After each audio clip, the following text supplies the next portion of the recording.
If you were incarcerated at a Maryland juvenile detention center, you may qualify for compensation from a state-established fund. Over 200 individuals.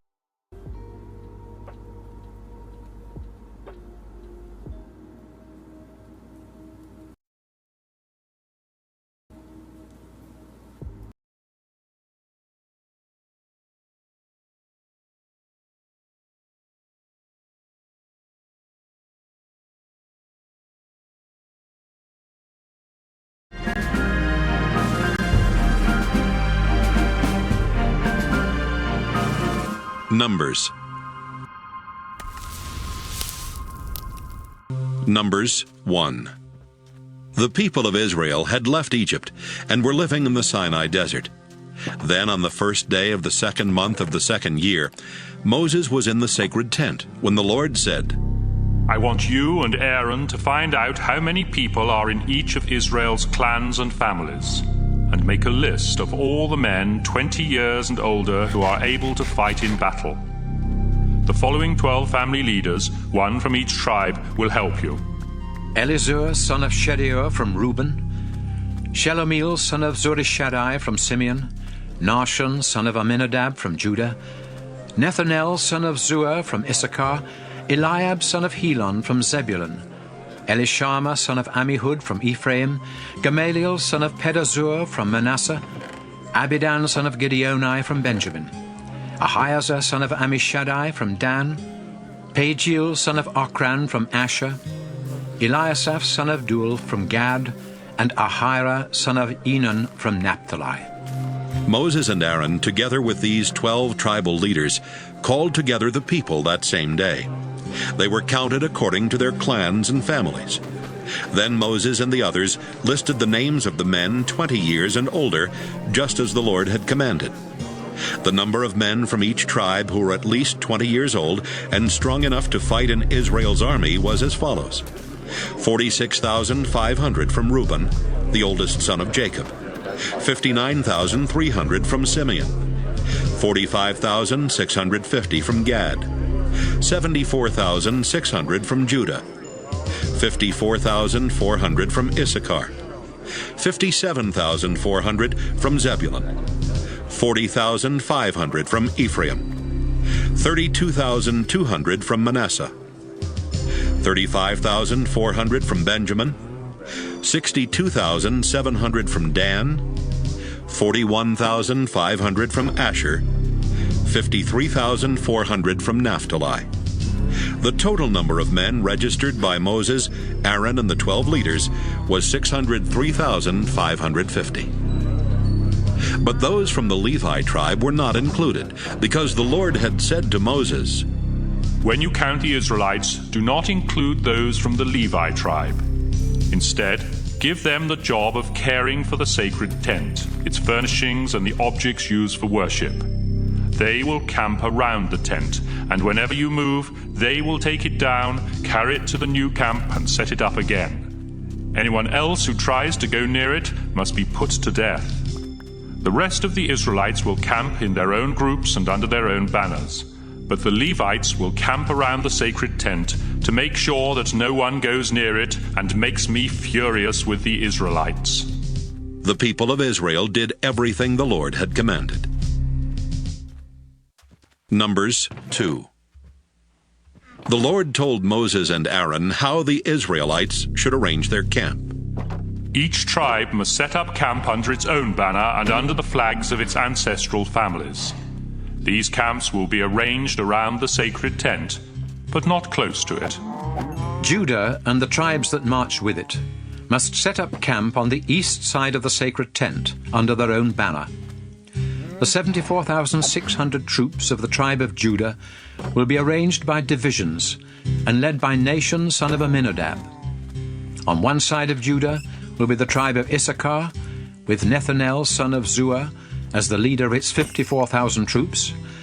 On the other side will be the tribe of Zebulun, with Eliab, son of Helon, as the leader of its 57,400 troops.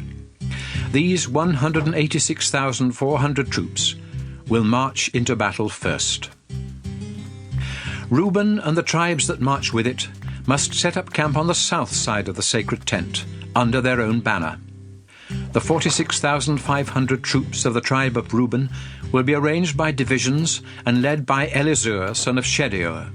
On one side of Reuben will be the tribe of Simeon, with Shelomiel, son of Zurishaddai, as the leader of its 59,300 troops. On the other side will be the tribe of Gad, with Eliasaph, son of Duel, as the leader of its 45,650 troops. These 151,450 troops will march into battle second. Marching behind Reuben will be the Levites, arranged in groups just as they are camped. They will carry the sacred tent and their own banners. Ephraim and the tribes that march with it must set up camp on the west side of the sacred tent, under their own banner. The 40,500 troops of the tribe of Ephraim will be arranged by divisions and led by Elishama, son of Ammihud. On one side of Ephraim will be the tribe of Manasseh, with Gamaliel, son of Pedazur, as the leader of its 32,200 troops. On the other side will be the tribe of Benjamin, with Abidan, son of Gideoni, as the leader of its 35,400 troops. These 108,100 troops will march into battle third. Dan and the tribes that march with it must set up camp on the north side of the sacred tent, under their own banner. The 62,700 troops of the tribe of Dan will be arranged by divisions and led by Ahiezer, son of Ammishaddai.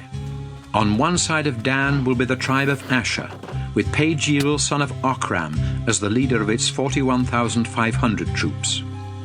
On the other side will be the tribe of Naphtali, with Ahira, son of Enan, as the leader of its 53,400 troops. These 157,600 troops will march into battle last.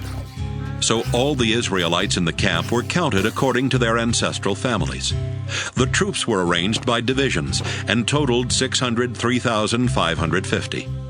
The only Israelites not included were the Levites, just as the Lord had commanded Moses. Israel did everything the Lord had told Moses. They arranged their camp according to clans and families, with each tribe under its own banner. And that was the order by which they marched into battle. Numbers 3. When the Lord talked with Moses on Mount Sinai, Aaron's 4 sons, Nadab, Abihu, Eleazar, and Ithamar, were the ones to be ordained as priests. But the Lord killed Nadab and Abihu in the Sinai desert, when they used fire that was unacceptable in their offering to the Lord. And because Nadab and Abihu had no sons, only Eleazar and Ithamar served as priests with their father Aaron. The Lord said to Moses, Assign the Levi tribe to Aaron the priest. They will be his assistants, and will work at the sacred tent for him and for all the Israelites. The Levites will serve the community by being responsible for the furnishings of the tent. They are assigned to help Aaron and his sons who have been appointed to be priests. Anyone else who tries to perform the duties of a priest must be put to death. Moses, I have chosen these Levites from all Israel, and they will belong to me in a special way. When I killed the firstborn sons of the Egyptians, I decided that the firstborn sons in every Israelite family and the firstborn males of their flocks and herds would be mine. But now I accept these Levites in place of the firstborn sons of the Israelites. In the Sinai desert, the Lord said to Moses, Now I want you to count the men and boys in the Levi tribe by families and by clans. Include everyone at least a month old. So Moses obeyed and counted them. Levi's 3 sons, Gershon, Kohath, and Merari, had become the heads of their own clans. Gershon's sons were Libni and Shimei. Kohath's sons were Amram, Izhar, Hebron, and Uzziel. And Merari's sons were Malai and Mushi. These were the sons and grandsons of Levi, and they had become the leaders of the Levite clans. The 2 Gershon clans were the Libnites and the Shimeites, and they had 7,500 men and boys at least 1 month old. The Gershonites were to camp on the west side of the sacred tent, under the leadership of Eliasaph, son of Lael.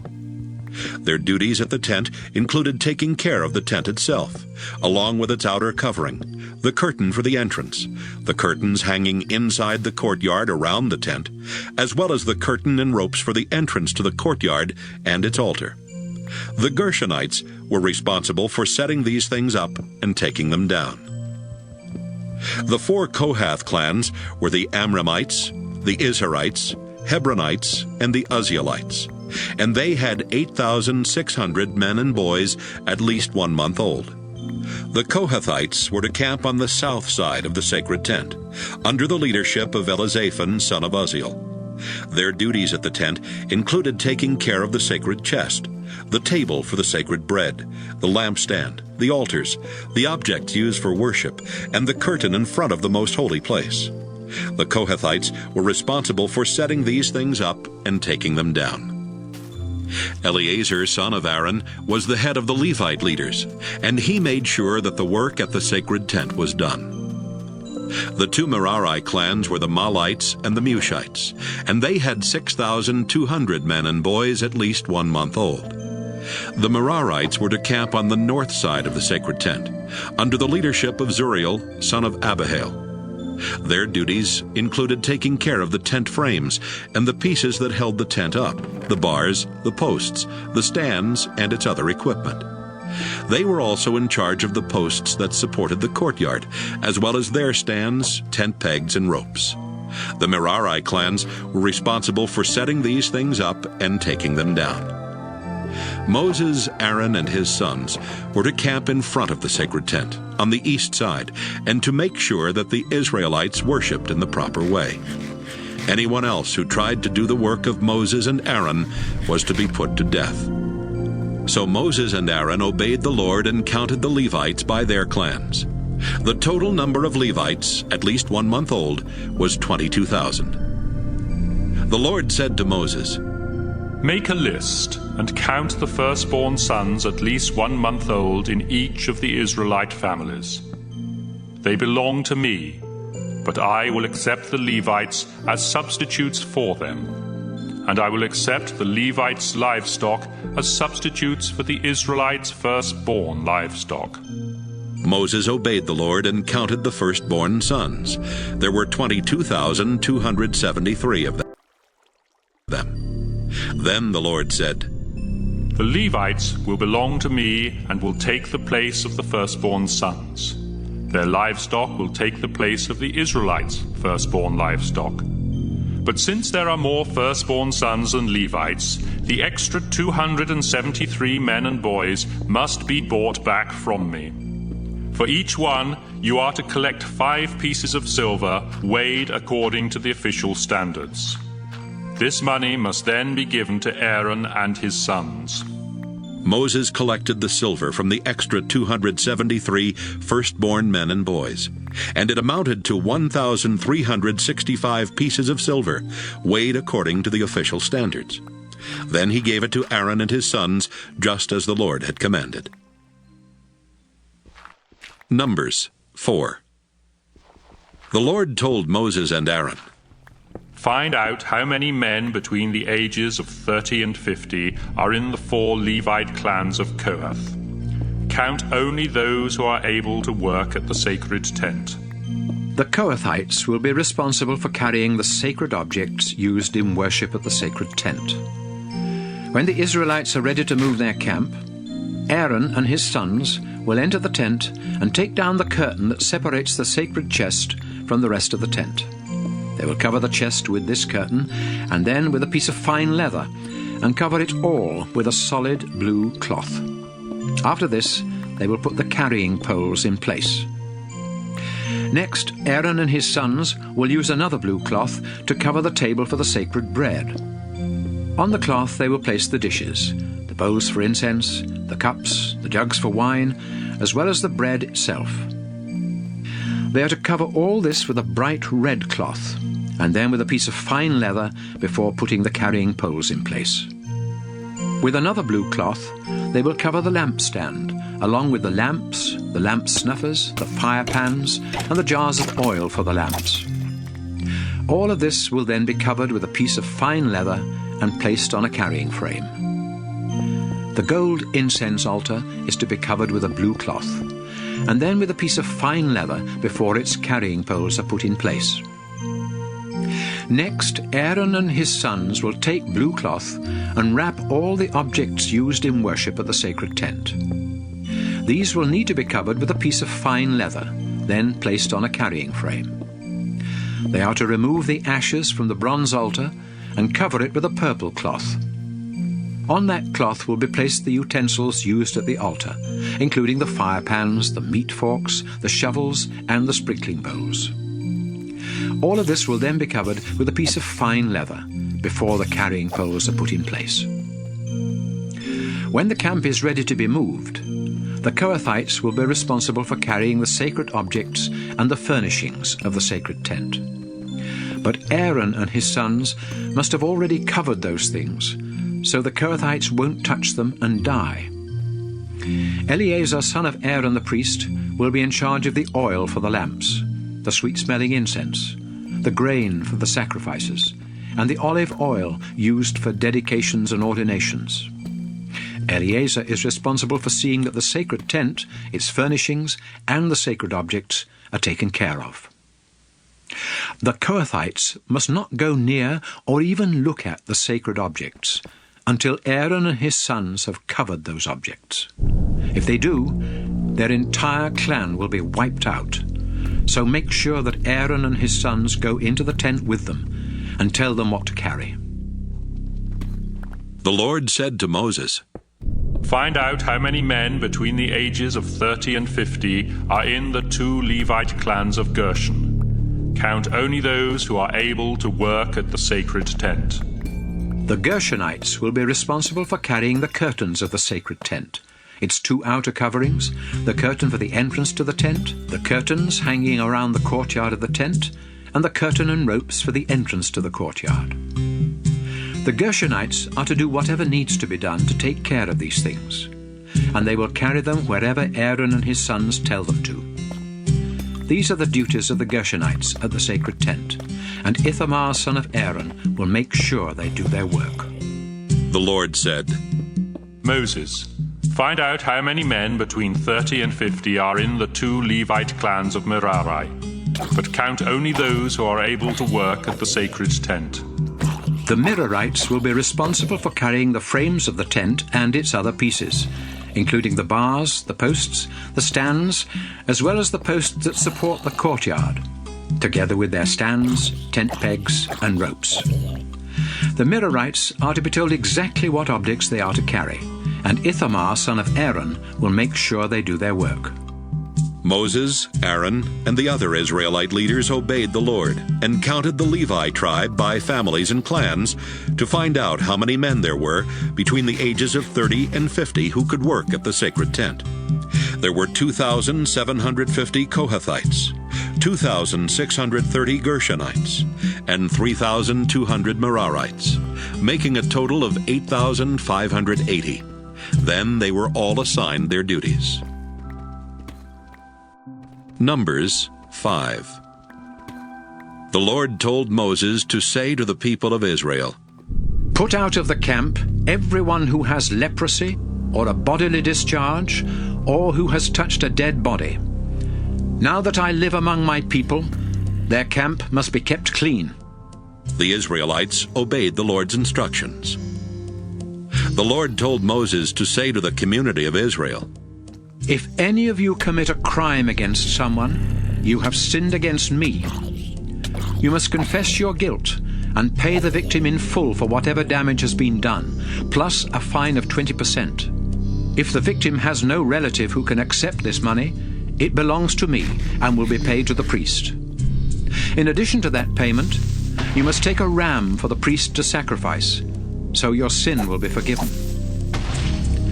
When you make a donation to the sacred tent, that money belongs only to the priest, and each priest will keep what is given to him. The Lord told Moses to say to the people of Israel, Suppose a man becomes jealous and suspects that his wife has been unfaithful, but he has no proof. He must take his wife to the priest, together with 2 pounds of ground barley, as an offering to find out if she is guilty. No olive oil or incense is to be put on that offering. The priest is to have the woman stand at my altar, where he will pour sacred water into a clay jar and stir in some dust from the floor of the sacred tent. Next, he will remove her veil, then hand her the barley offering and say, "If you have been faithful to your husband, this water won't harm you. But if you have been unfaithful, it will bring down the Lord's curse. You will never be able to give birth to a child, and everyone will curse your name." Then the woman will answer, "If I am guilty, let it happen just as you say." The priest will write these curses on special paper and wash them off into the bitter water, so that when the woman drinks this water, the curses will enter her body. He will take the barley offering from her and lift it up in dedication to me, the Lord. Then he will place it on my altar and burn part of it as a sacrifice. After that, the woman must drink the bitter water. If the woman has been unfaithful, the water will immediately make her unable to have children, and she will be a curse among her people. But if she is innocent, her body will not be harmed, and she will still be able to have children. This is the ceremony that must take place at my altar when a husband suspects that his wife has been unfaithful. The priest must have the woman stand in my presence and carefully follow these instructions. If the husband is wrong, he will not be punished. But if his wife is guilty, she will be punished. Numbers 6. The Lord told Moses to say to the people of Israel, "If any of you want to dedicate yourself to me by vowing to become a Nazirite, you must no longer drink any wine or beer or use any kind of vinegar. Don't drink grape juice or eat grapes or raisins, not even the seeds or skins. Even the hair of a Nazirite is sacred to me, and as long as you are a Nazirite, you must never cut your hair. During the time that you are a Nazirite, you must never go close to a dead body, not even that of your father, mother, brother, or sister. That would make you unclean.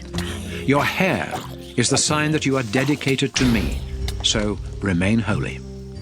If someone suddenly dies near you, your hair is no longer sacred, and you must shave it 7 days later during the ceremony to make you clean. Then on the next day, bring 2 doves.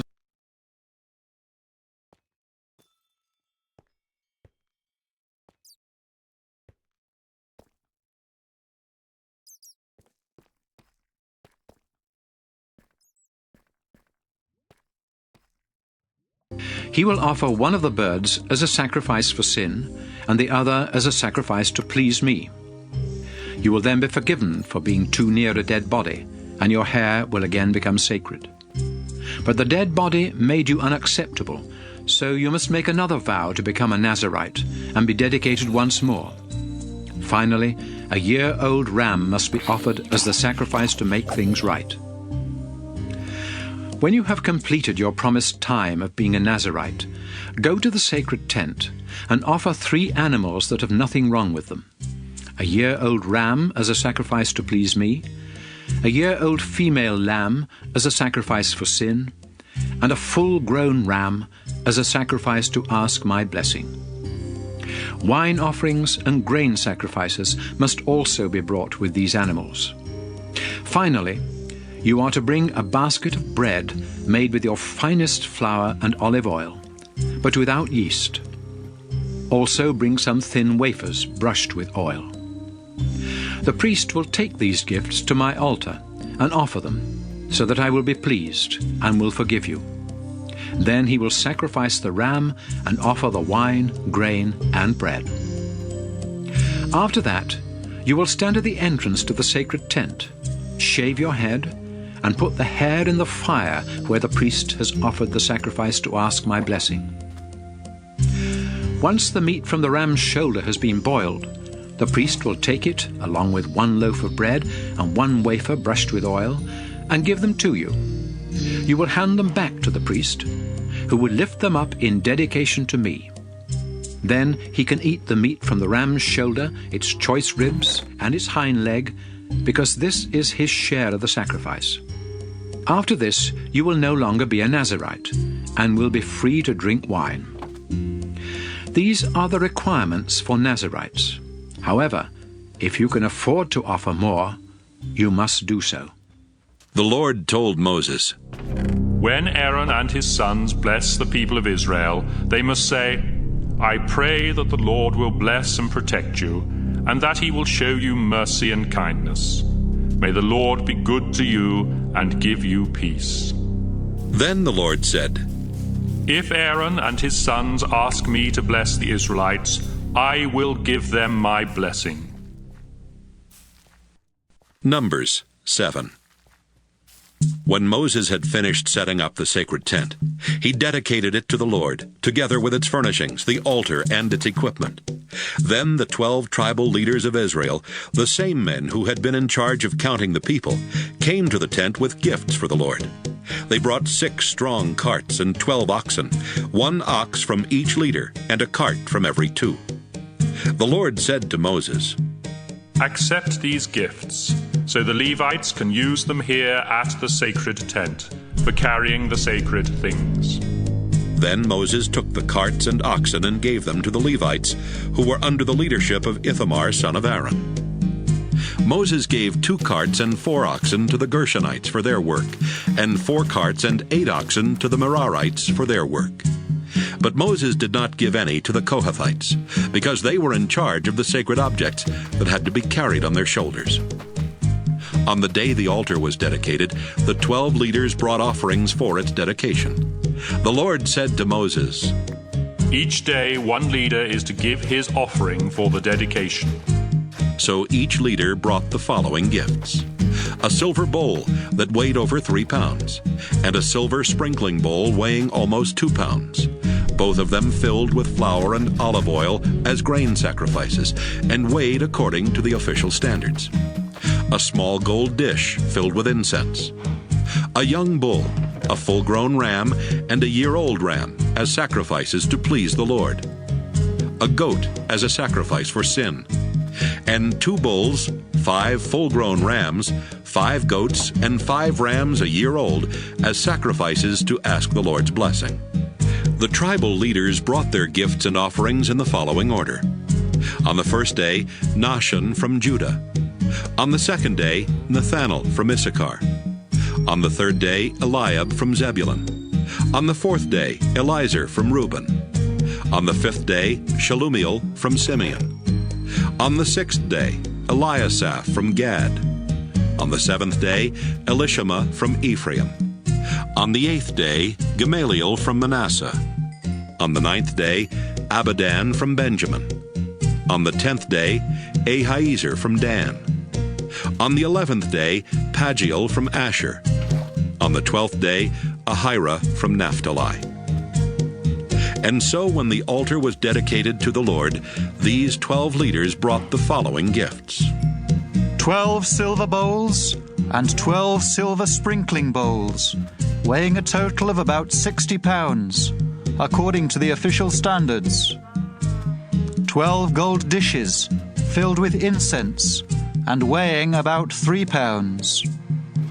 12 bulls, 12 full-grown rams, and 12 rams a year old as sacrifices to please the Lord, along with the proper grain sacrifices. 12 goats as sacrifices for sin, and 24 bulls, 60 full-grown rams, 60 goats, and 60 rams a year old as sacrifices to ask the Lord's blessing.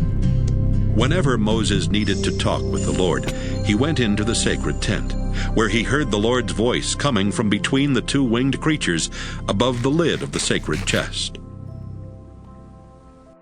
Numbers 8. The Lord said to Moses, Tell Aaron to put the 7 lamps on the lampstand so they shine towards the front. Aaron obeyed and placed the lamps as he was told. The lampstand was made of hammered gold from its base to the decorative flowers on top, exactly like the pattern the Lord had described to Moses. The Lord said to Moses, The Levites must be acceptable to me before they begin working at the sacred tent. So separate them from the rest of the Israelites, and sprinkle them with the water that washes away their sins. Then have them shave their entire bodies and wash their clothes. They are to bring a bull and its proper grain sacrifice of flour mixed with olive oil, and they must bring a second bull as a sacrifice for sin. Then you, Moses, will call together all the people of Israel and have the Levites go to my sacred tent, where the people will place their hands on them. Aaron will present the Levites to me as a gift from the people, so that the Levites will do my work. After this, the Levites are to place their hands on the heads of the bulls. Then one of the bulls will be sacrificed for the forgiveness of sin, and the other to make sure that I am pleased. The Levites will stand at my altar in front of Aaron and his sons, who will then dedicate the Levites to me. This ceremony will show that the Levites are different from the other Israelites and belong to me in a special way. After they have been made acceptable and have been dedicated, they will be allowed to work at my sacred tent. They are mine and will take the place of the firstborn Israelite sons. When I killed the oldest sons of the Egyptians, I decided that the firstborn sons in each Israelite family would be mine, as well as every firstborn male from their flocks and herds. But now I have chosen these Levites as substitutes for the firstborn sons, and I have given them as gifts to Aaron and his sons to serve at the sacred tent. I will hold them responsible for what happens to anyone who gets too close to the sacred tent. Moses, Aaron, and the other Israelites made sure that the Levites did everything the Lord had commanded. The Levites sprinkled themselves with the water of forgiveness and washed their clothes. Then Aaron brought them to the altar and offered sacrifices to forgive their sins and make them acceptable to the Lord. After this, the Levites worked at the sacred tent as assistants to Aaron and his sons, just as the Lord had commanded. The Lord also told Moses, Levites who are between the ages of 25 and 50 can work at my sacred tent. But once they turn 50, they must retire. They may help the other Levites in their duties, but they must no longer be responsible for any work themselves. Remember this when you assign their duties. Numbers 9. During the first month of Israel's second year in the Sinai desert, the Lord had told Moses to say to the people, Celebrate Passover in the evening of the 14th day of this month, and do it by following all the regulations. Moses told the people what the Lord had said, and they celebrated Passover there in the desert in the evening of the 14th day of the first month. Some people in Israel's camp had touched a dead body and had become unfit to worship the Lord, and they could not celebrate Passover. But they asked Moses and Aaron, Even though we have touched a dead body, why can't we celebrate Passover and offer sacrifices to the Lord at the same time as everyone else? Moses said, Wait here while I go into the sacred tent and find out what the Lord says about this. The Lord then told Moses to say to the community of Israel, If any of you or your descendants touch a dead body and become unfit to worship me, or if you are away on a long journey, you may still celebrate Passover. But it must be done in the second month, in the evening of the 14th day. Eat the Passover lamb with thin bread and bitter herbs, and don't leave any of it until morning, or break any of the animal's bones. Be sure to follow these regulations. But if any of you refuse to celebrate Passover when you are not away on a journey, you will no longer belong to my people. You will be punished because you did not offer sacrifices to me at the proper time. Anyone, including foreigners who live among you, can celebrate Passover if they follow all the regulations. As soon as the sacred tent was set up, a thick cloud appeared and covered it. The cloud was there each day, and during the night a fire could be seen in it. The Lord used this cloud to tell the Israelites when to move their camp and where to set it up again. As long as the cloud covered the tent, the Israelites did not break camp. But when the cloud moved, they followed it, and wherever it stopped, they camped and stayed there, whether it was only one night, a few days, a month, or even a year. As long as the cloud remained over the tent, the Israelites stayed where they were. But when the cloud moved, so did the Israelites. They obeyed the Lord's commands and went wherever he directed Moses. Numbers 10. The Lord told Moses, Have someone make 2 trumpets out of hammered silver. These will be used to call the people together and to give the signal for moving your camp. If both trumpets are blown, everyone is to meet with you at the entrance to the sacred tent. But if just one is blown, only the 12 tribal leaders need to come together. Give a signal on a trumpet when it is time to break camp. The first blast will be the signal for the tribes camped on the east side, and the second blast will be the signal for those on the south. But when you want everyone to come together, sound a different signal on the trumpet. The priests of Aaron's family will be the ones to blow the trumpets, and this law will never change. Whenever you go into battle against an enemy attacking your land, give a warning signal on the trumpets. Then I, the Lord, will hear it and rescue you. During the celebration of the New Moon Festival and other religious festivals, sound the trumpets while you offer sacrifices. This will be a reminder that I am the Lord your God. On the 12th day of the 2nd month of that same year, the cloud over the sacred tent moved on. So the Israelites broke camp and left the Sinai desert. And sometime later, the cloud stopped in the Paran desert. This was the first time the Lord had told Moses to command the people of Israel to move on. Judah and the tribes that camped alongside it marched out first, carrying their banner. Nahshon, son of Amminadab, was the leader of the Judah tribe. Nathaniel, son of Zuar, was the leader of the Issachar tribe. And Eliab, son of Helon, was the leader of the Zebulun tribe. The sacred tent had been taken down, and the Gershonites and the Merarites carried it, marching behind the Judah camp. Reuben and the tribes that camped alongside it marched out second, carrying their banner. Elizur, son of Shedeur, was the leader of the Reuben tribe. Shelumiel, son of Zurishaddai, was the leader of the Simeon tribe. And Eliasaph, son of Deuel, was the leader of the Gad tribe. Next were the Kohathites, carrying the objects for the sacred tent, which was to be set up before they arrived at the new camp. Ephraim and the tribes that camped alongside it marched next, carrying their banner. Elishama, son of Ammihud, was the leader of the Ephraim tribe. Gamaliel, son of Pedazur, was the leader of the Manasseh tribe. And Abidan, son of Gideoni, was the leader of the Benjamin tribe. Dan and the tribes that camped alongside it were to protect the Israelites against an attack from behind, and so they marched last, carrying their banner. Ahiezer, son of Ammishaddai, was the leader of the tribe of Dan. Pagiel, son of Ochran, was the leader of the Asher tribe.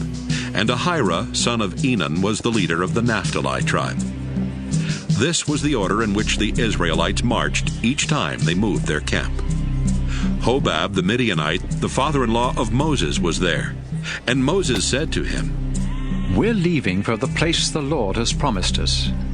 He has said that all will go well for us. So come along, and we will make sure that all goes well for you. No, I won't go, Hobab answered. I'm returning home to be with my own people. Please go with us. Moses said, You can be our guide because you know the places to camp in the desert. Beside that, if you go, we will give you a share of the good things the Lord gives us. The people of Israel began their journey from Mount Sinai. They traveled 3 days, and the Levites who carried the sacred chest led the way so the Lord could show them where to camp, and the cloud always stayed with them. Each day as the Israelites began their journey, Moses would pray, Our Lord, defeat your enemies and make them run. and when they stopped to set up camp, he would pray, Our Lord, stay close to Israel's thousands and thousands of people. Numbers 11. One day, the Israelites started complaining about their troubles. The Lord heard them and became so angry that he destroyed the outer edges of their camp with fire. When the people begged Moses to help, he prayed, and the fire went out. They named the place Burning, because in his anger the Lord had set their camp on fire.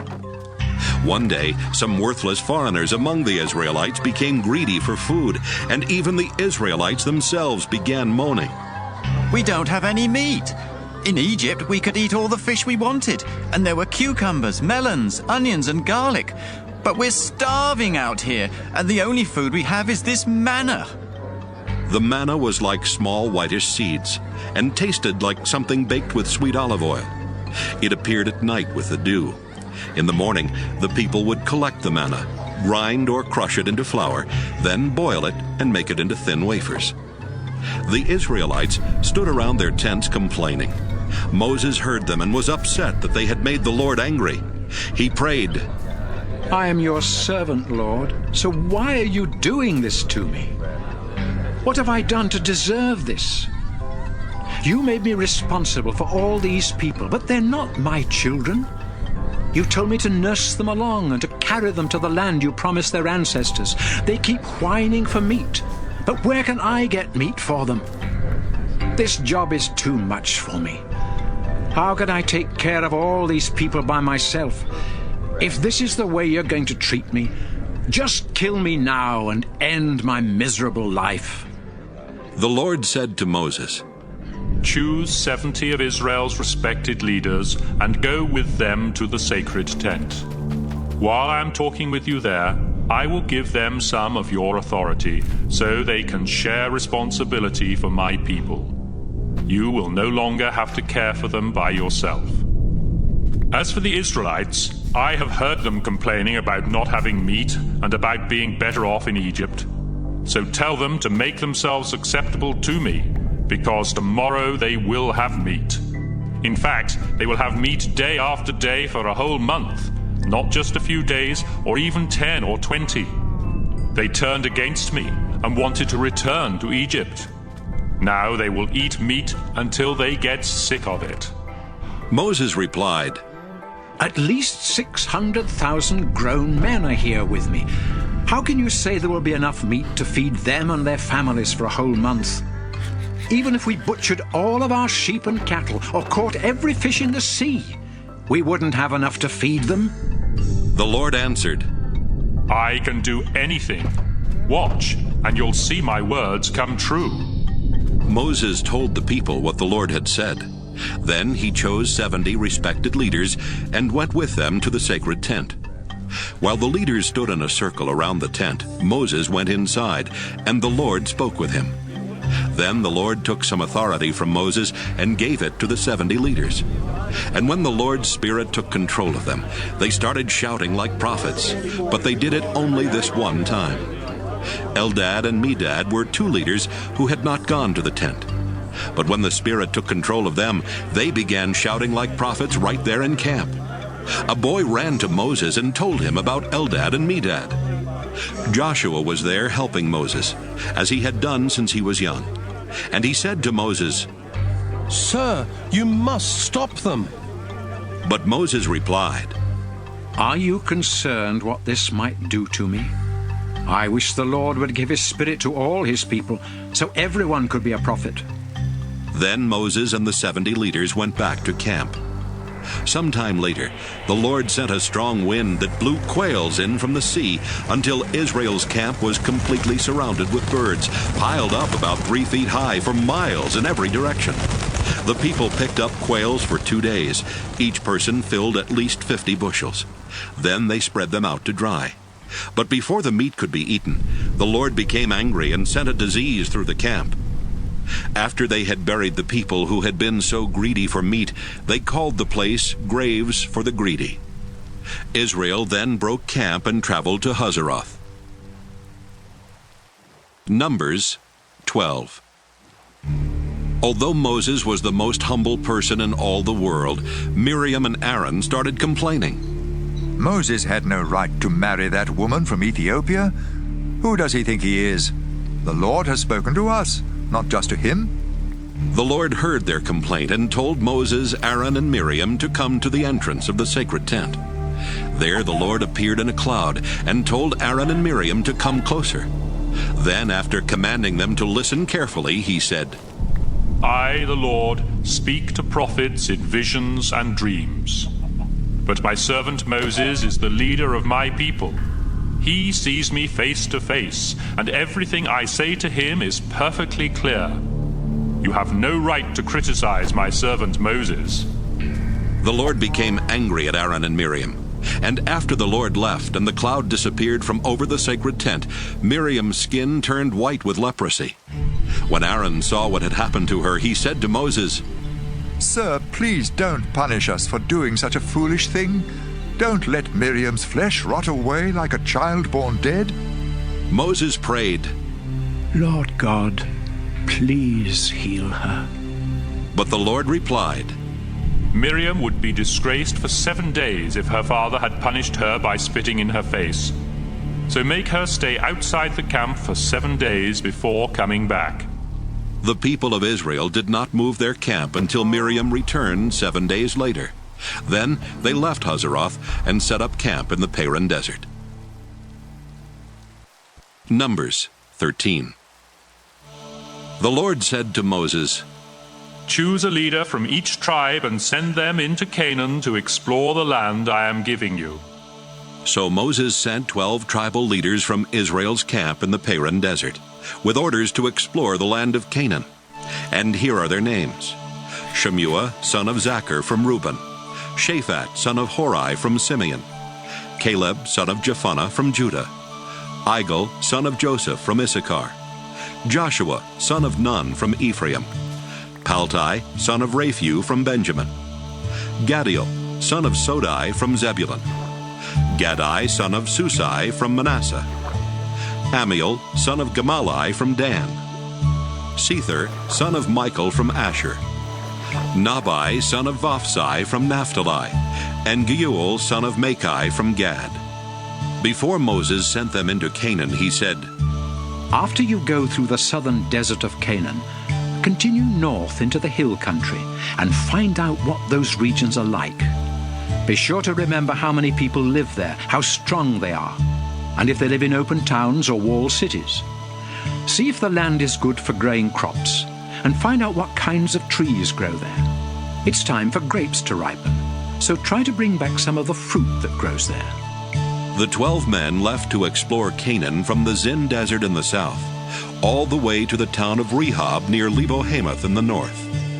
As they went through the southern desert, they came to the town of Hebron, which was 7 years older than the Egyptian town of Zoan. In Hebron, they saw the 3 Anakim clans of Ahiman, Sheshai, and Talmai. When they got to Bunch Valley, they cut off a branch with such a huge bunch of grapes that it took 2 men to carry it on a pole. That's why the place is called Bunch Valley. Along with the grapes, they also took back pomegranates and figs. After exploring the land of Canaan 40 days, the 12 men returned to Kadesh in the Paran desert and told Moses, Aaron, and the people what they had seen. They showed them the fruit and said, Look at this fruit. The land we explored is rich with milk and honey. But the people who live there are strong, and their cities are large and walled. We even saw the 3 Anakim clans. Besides that, the Amalekites live in the southern desert. The Hittites, Jebusites, and Amorites are in the hill country, and the Canaanites live along the Mediterranean Sea and the Jordan River. Caleb calmed down the crowd and said, Let's go and take the land. I know we can do it. But the other men replied, Those people are much too strong for us. Then they started spreading rumors and saying, We won't be able to grow anything in that soil, and the people are like giants. In fact, we saw the Nephilim, who are the ancestors of the Anakim. They were so big that we felt as small as grasshoppers. Numbers 14. After the Israelites heard the report from the 12 men who had explored Canaan, the people cried all night and complained to Moses and Aaron. We wish we had died in Egypt or somewhere out here in the desert. Is the Lord leading us into Canaan just to have us killed and our women and children captured? We'd be better off in Egypt. Then they said to one another, Let's choose our own leader and go back. Moses and Aaron bowed down to pray in front of the crowd. Joshua and Caleb tore their clothes in sorrow and said, We saw the land ourselves, and it's very good. If we obey the Lord, he will surely give us that land rich with milk and honey. So don't rebel. We have no reason to be afraid of the people who live there. The Lord is on our side, and they won't stand a chance against us. The crowd threatened to stone Moses and Aaron to death, but just then the Lord appeared in a cloud at the sacred tent. The Lord said to Moses, I have done great things for these people, and they still reject me by refusing to believe in my power. So they will no longer be my people. I will destroy them. But I will make you the ancestor of a nation even stronger than theirs. Moses replied, With your mighty power, you rescued your people from Egypt. So please don't destroy us here in the desert. If you do, the Egyptians will hear about it and tell the people of Canaan. Those Canaanites already know that we are your people and that we see you face to face. And they have heard how you lead us with a thick cloud during the day and flaming fire at night. But if you kill us, they will claim it was because you weren't powerful enough to lead us into Canaan as you promised. Show us your great power, Lord. You promised that you love to show mercy and kindness, and you said that you are very patient, but that you will punish everyone guilty of doing wrong, not only them, but their children and grandchildren as well. You are merciful, and you treat people better than they deserve. So please forgive these people, just as you have forgiven them ever since they left Egypt. Then the Lord said to Moses, In answer to your prayer, I do forgive them. But as surely as I live and my power has no limit, I swear that not one of these Israelites will enter the land I promised to give their ancestors. These people have seen my power in Egypt and in the desert, but they will never see Canaan. They have disobeyed and tested me too many times. But my servant Caleb isn't like the others. So, because he has faith in me, I will allow him to cross into Canaan, and his descendants will settle there. Now listen, Moses.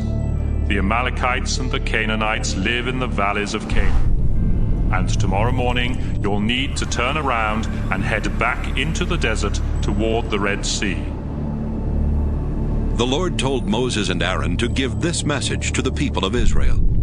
You sinful people have complained against me too many times. Now I swear by my own life that I will give you exactly what you wanted. You will die right here in the desert, and your dead bodies will cover the ground. You have insulted me, and none of you men who are over 20 years old will enter the land that I solemnly promised to give you as your own. Only Caleb and Joshua will go in. You were worried that your own children would be captured, but I, the Lord, will let them enter the land you have rejected. You will die here in the desert. Your children will wander around in this desert 40 years, suffering because of your sins, until all of you are dead. I will cruelly punish you every day for the next 40 years, 1 year for each day that the land was explored.